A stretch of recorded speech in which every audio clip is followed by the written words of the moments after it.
Coloring Our Lives is a collection of quotes and spiritual teachings of Supreme Master Ching Hai. In response to the questions and concerns of truth seekers, Supreme Master Ching Hai provides insights that are both spiritual and practical. Her suggestions light the way to creating a Buddha's pure land on earth, as well as being an intelligent, talented artist of life. As Supreme Master says, while making good use of every minute of our time to lead a fulfilled, positive, happy life in the process of learning, we can also use the very lively, animated and joyous spirit derived from spiritual practice to color our lives.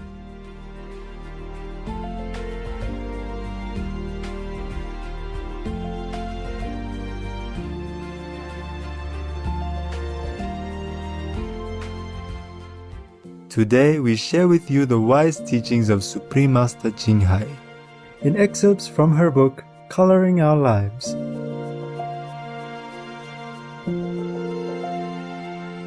Bless yourself with meditation.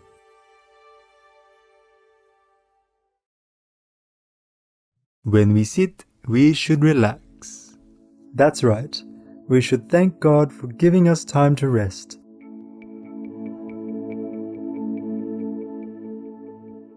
The other yoga schools usually refer to meditation as a time to relax. Nowadays, if you read newspapers or magazines, the regular ones, you'll find them mentioning meditation, or when they talk about how to live longer and healthier, they'll somehow mention that we must find time to relax, rest or meditate. They do mention meditation.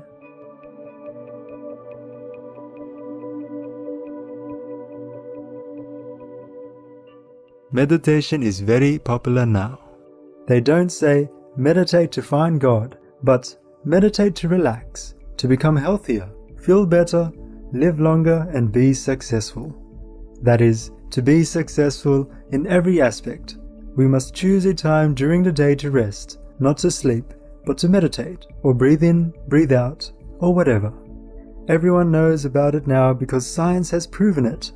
If we choose a time during the day to rest or meditate, our bodies become healthier. One of the best methods is meditation. That is, choosing a time to meditate every day. Now all the magazines mention this. Meditation has been accepted by science and people worldwide, so don't make it sound so painful. Like, oh God, I have to meditate now. Otherwise, I can't attend group meditation, or the contact person will say this and that. It's not like that. It's good for you. It's a time for you to treasure. We've worked all day, busily taking care of the world and others. So whenever we meditate, that's a time for us. We must love ourselves first. Love others, but also love ourselves. Whenever we meditate, at that time we concentrate all the treasure onto ourselves alone, in order to nourish our body and mind. It's not because I say this and that you have to meditate enough, otherwise this and that will happen. No, it's very good for you. The most precious time for you since the moment you were born, and until you die, is meditation time. It's the best thing you do for yourselves. No one can give it to you. Only you can give it to yourselves. It's the best thing that you can do for yourselves, meditation. While you do it for yourselves, others will naturally benefit as well. Your family, relatives, dogs and cats will also benefit. Trees and flowers will benefit too. I've already told you this.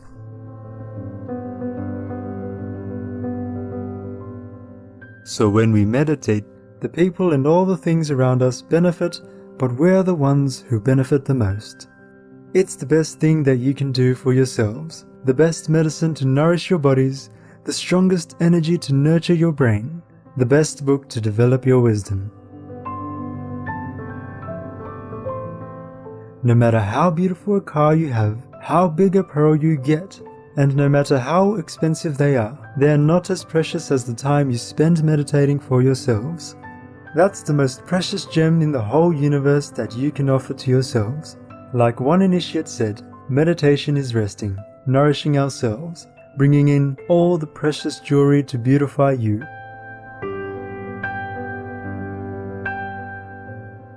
Who wouldn't want that? When our mind hears precious gem, it says, okay, or rest. It says, okay, I like it. I don't like work. Relax, man. Okay, I'm ready. It's just the brain. Our brain only knows how to discriminate between good and bad, black and white.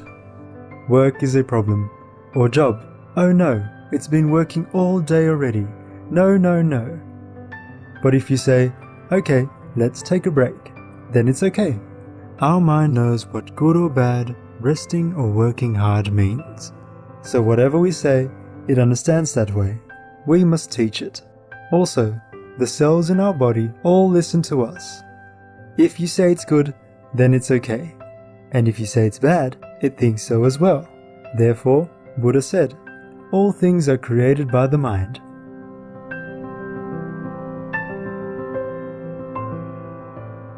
Our mind we must create. We must speak good things, think good things, and will change the negative to the positive. We teach the cells in our own bodies to think positively. Whatever good you think or speak, your mind, your body, and the millions and billions of cells in your body all listen to it immediately. That's why I say you are your own master. You don't need me. But you've forgotten how to teach yourselves.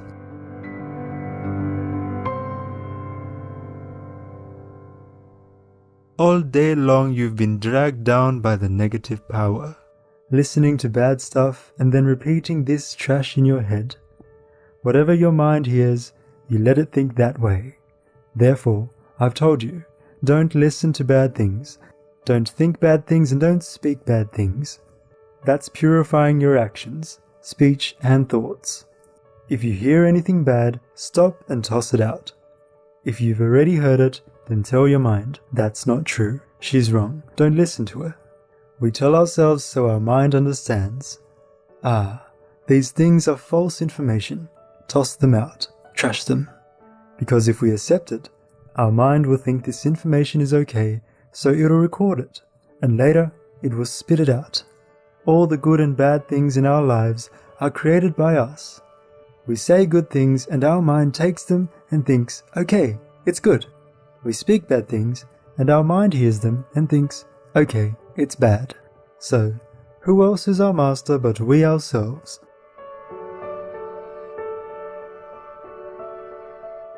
For example, when you want to drink, is it you who tells your hands to get the water, or do you ask your neighbor to tell your hands to get it for you? And when you're hungry, is it your mind that tells you to look for food? Isn't it you who gives the order? And when you want to go to work, you must either look for a bus or drive a car yourselves to the office. We're our own boss in everything. Thus, we should direct ourselves with a positive perspective, in virtue and goodness, so that our lives will become better each day.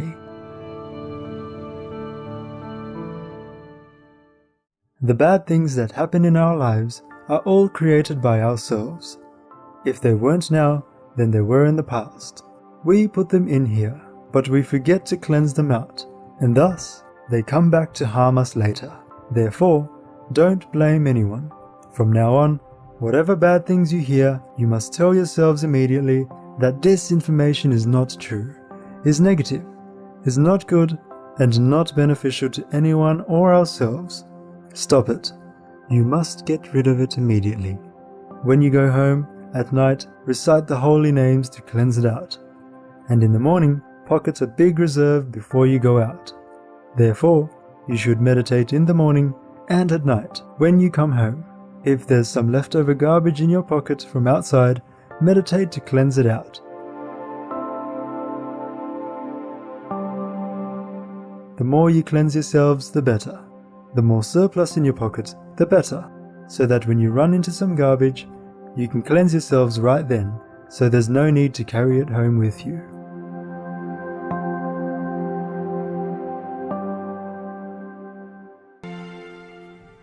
Taming the human brain.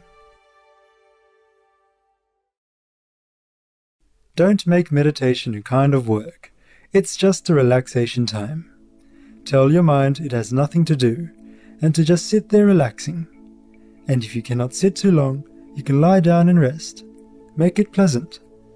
You can put a flower in front and wear some nice clothes. Make it like a ceremony if it feels good. That's why some people put out incense, flowers, and all of that, just to please the mind. Whatever it takes to make your meditation pleasant, you can do it. Have fun. Or maybe lie down and rest. Meanwhile, concentrate here, at the wisdom eye.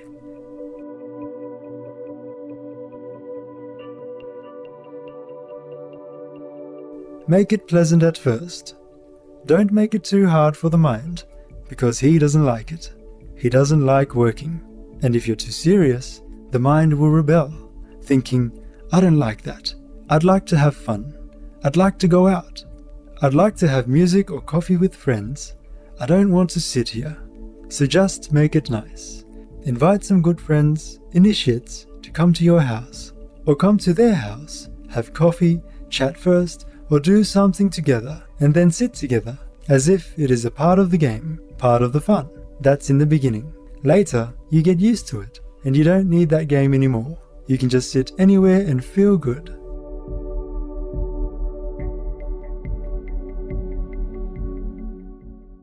First, relax the mind. Most often, all of us are very hurried to become a Buddha, and that's why we have problems. We struggle between the soul and the brain. The soul wants to meditate, the brain wants to play. So we can reward it somehow. Like after you have a good meditation, give yourself some of your favorite food. Take yourself out, or see your girlfriend.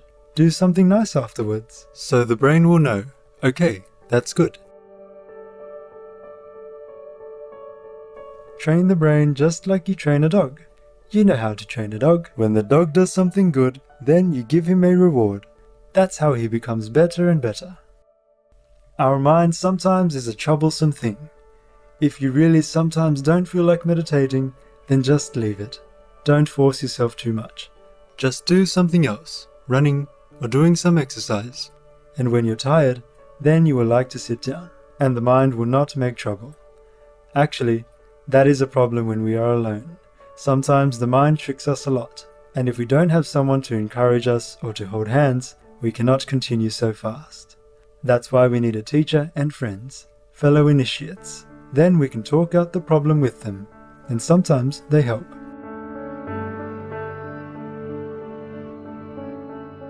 So try to go to group meditation as often as you can.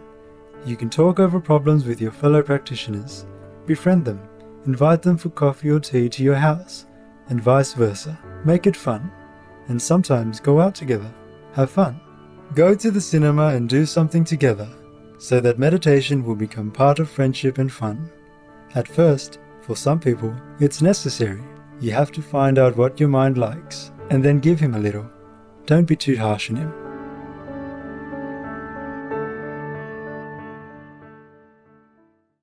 Some people don't need it.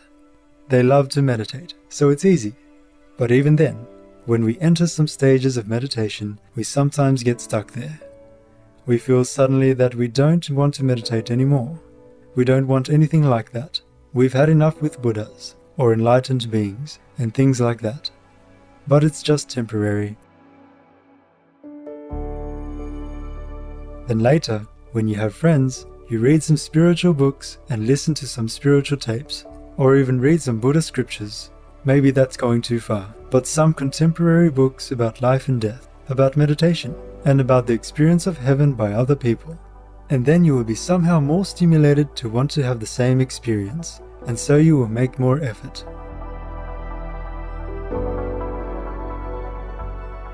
We have to find a way to do things that suits our pace of life, our style, our thinking, and also our habits. Habits are hard to change.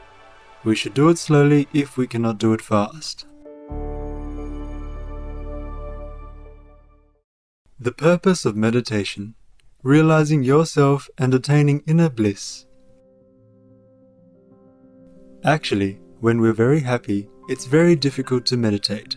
And when we're very miserable, it's also very difficult to meditate. That's why we always try to strike a balance in between, so we don't feel such extremes that we forget that the real happiness is inside.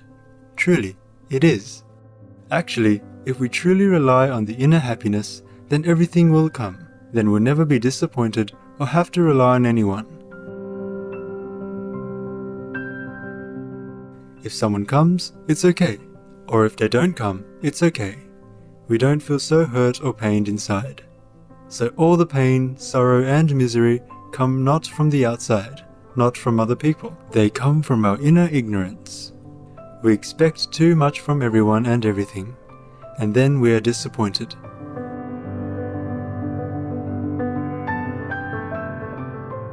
So the only source of happiness is inside.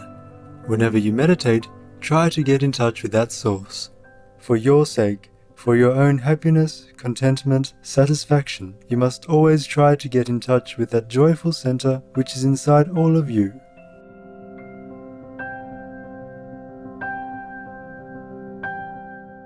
That is where the master power is. That is where every miracle in the universe can manifest. That's all loving kindness. That's where all loving kindness is born. That's where all the virtues, beauty, and the truth lying dormant there for you to discover. Otherwise, sooner or later, we all die and go where? Who cares? At least when we're living, we must live a very worthwhile human life. We should be happy and be able to carry on our life in a joyful way, because that befits our dignity as a human being, as the top 10 of all the animals in this world. We're the top of physical creation. We don't know if we're the top of the universe yet, maybe not, but at least here, we're the top of creation. So we must carry on our life as dignified as a human being should be, and not be fearful of everything and stupid and in misery, especially when we have the treasure inside that we can always use.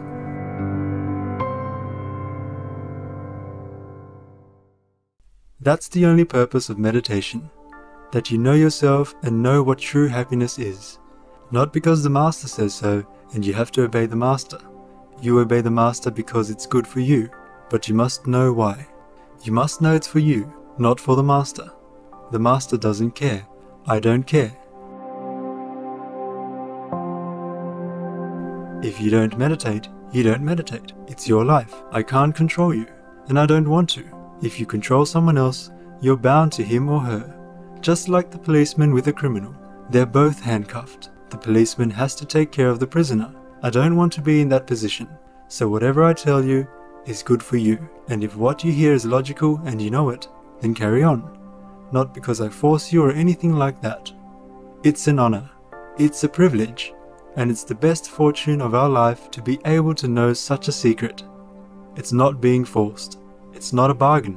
And it's not an obligation. It's the best of all privileges, the best of all luck, in thousands or millions of lifetimes, that we're being so easily shown such a door to liberate ourselves of all misery.